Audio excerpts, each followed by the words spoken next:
Essa turminha, por unanimidade, né? Ela aceitou a denúncia da Procuradoria-Geral da República contra mais 6 investigados por coordenarem o tal do suposto de golpe de Estado, piriri pororó.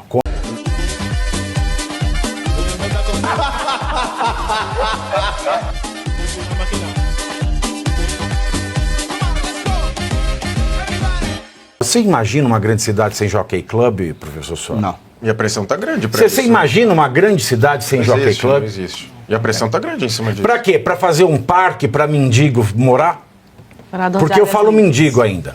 Eu falo mendigo. Deixa o mendigo me processar. E não é verdade. O Jockey não deve tudo isso. Eu fui processo por processo, mas eu ainda não terminei a análise.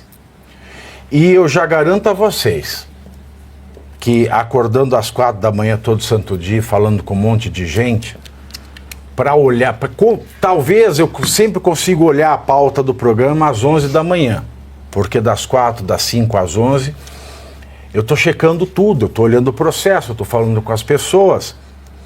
Essa questão do Jockey está me cheirando mal.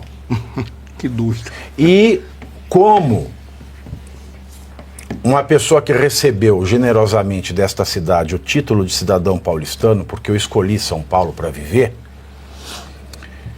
e porque eu amo essa cidade, eu não vou deixar que continuem dizendo tantos impropérios do Jockey. E vale dizer ainda que a Procuradoria-Geral do município de São Paulo avaliou o valor do Jockey em 10% do valor real. Ok? Eu vou voltar com esse assunto porque eu ainda não terminei de falar com todos os envolvidos.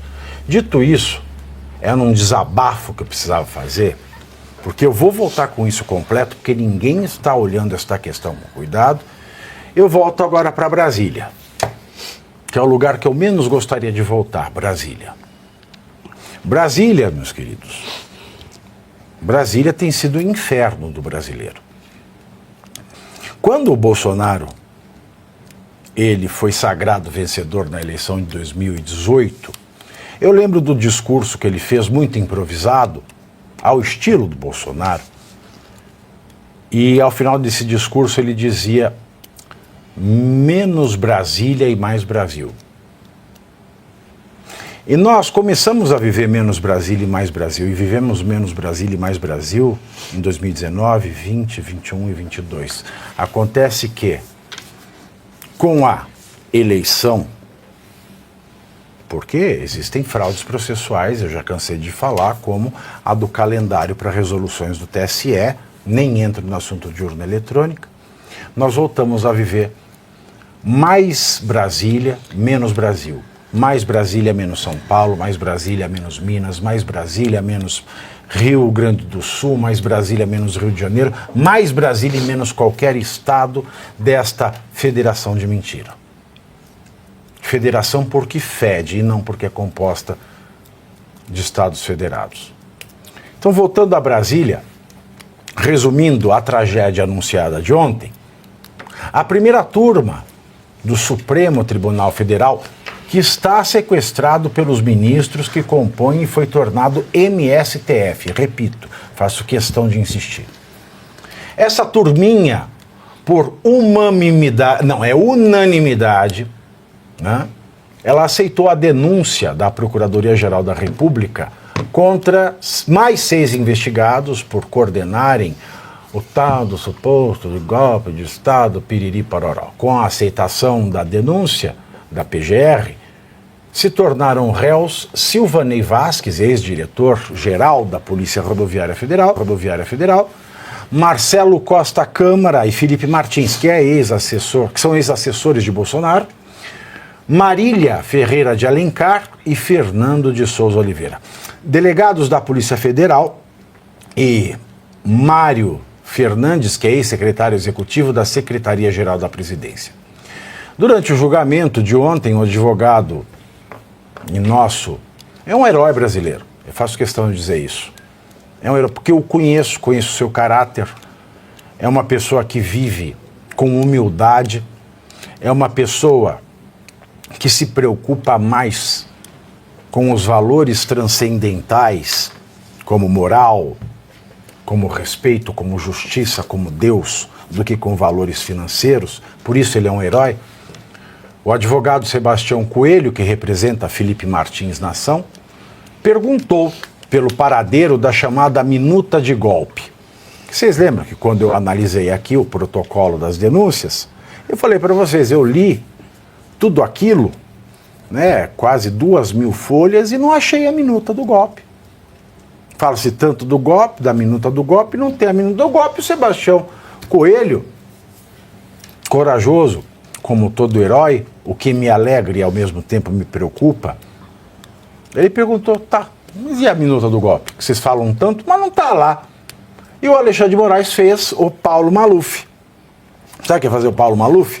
Você faz uma pergunta, ele responde o que ele quer, você insiste na pergunta e ele continua insistindo numa resposta que não tem nada a ver com a pergunta. Tá? Vamos ver esse trecho. Sobre a questão da materialidade como requisito inicial para apurar e os indícios. Mas com relação à minuta que Vossa Excelência faz referência agora, salvo se nós passamos batido de toda a análise que fizemos do processo ao longo de todo esse tempo, em qual parte do processo está essa minuta do golpe? Nós vamos chegar lá. Ela não está, Aguarde é a do Marucide. Nós vamos chegar lá. Não. Tá? Ok, só para deixar claro. Obrigado, senhor presidente. Nós vamos chegar lá. Nós vamos chegar lá. Para ter um crime e uma denúncia de um crime baseado num golpe que tem uma minuta de golpe, a minuta já devia ter chegado. Isso é uma confissão do Alexandre de Moraes de que isso é mera não, é grave arbitrariedade. Em outro momento, né, dessa data infeliz, o Flávio Dino comentava sobre vídeos publicados por pessoas na internet. E você aí já está preparado para ter todos os argumentos para dizer que Marx não foi um cara legal, para dizer que o comunismo não é um lugar para diversidade, para desmontar essa grande fake news histórica da esquerda, que é repetida por nossos professores de história, de geografia, de sociologia, que é repetida nas universidades, que é repetida nos livros. Está preparado para dizer por que Marx não era um cara legal e por que todo marxista raiz também não é, e por que o comunismo é terrível? Você já leu nos Anais de Marx? Pois é, aqui nesse livro você vai encontrar tudo o que você precisa saber para responder aquele sabichão que diz que Marx é um cara legal, pois não é. Leia agora, nos Anais de Marx, a trolha do comunismo transviado para encaçapar idiotes, à venda em todas as livrarias do Brasil, pelo site ou nas lojas físicas. Não deixe de ler.